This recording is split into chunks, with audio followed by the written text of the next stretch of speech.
Il s'est passé que en fait, j'étais rejetée par les autres élèves parce que pour eux, c'était que du cinéma. Même les professeurs, ils le disaient. Et au fur et à mesure, j'étais mise de côté, rejetée. Et au bout d'un moment, j'avais même plus envie d'aller à l'école. Dans ma vie professionnelle, j'étais credit manager. J'ai fait des crises.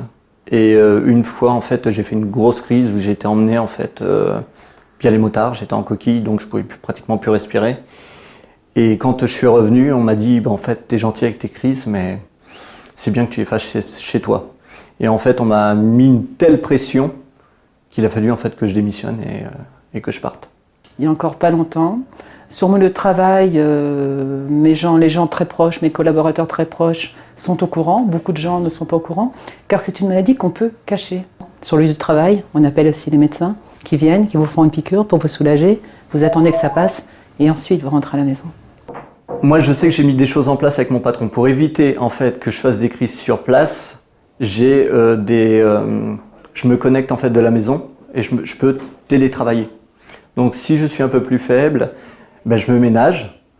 Mais au moins, ça ne m'empêche pas de travailler. Je travaille à la maison, je fais mon travail normalement, mais de la maison.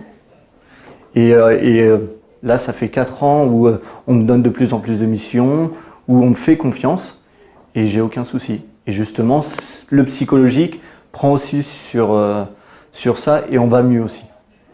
Alors pour le travail, on l'a vu, les témoignages sont réellement impressionnants. Ce sont des gens qui sont totalement isolés sur leur lieu de travail et ils doivent gérer leurs symptômes et leurs symptômes aigus sur le lieu de travail. Donc dans le cadre de la prise en charge, on doit bien sûr améliorer au maximum la qualité de la prise en charge pour que ces patients ne soient pas confrontés à des symptômes aigus graves sur le lieu du travail. Mais on doit également améliorer au maximum l'éducation thérapeutique, la connaissance qu'ils ont de leur pathologie pour qu'ils apprennent à gérer ces situations si possible, sans que ça retentisse sur la qualité de leur travail ou sur la relationnelle qu'ils peuvent avoir avec notamment leur hiérarchie.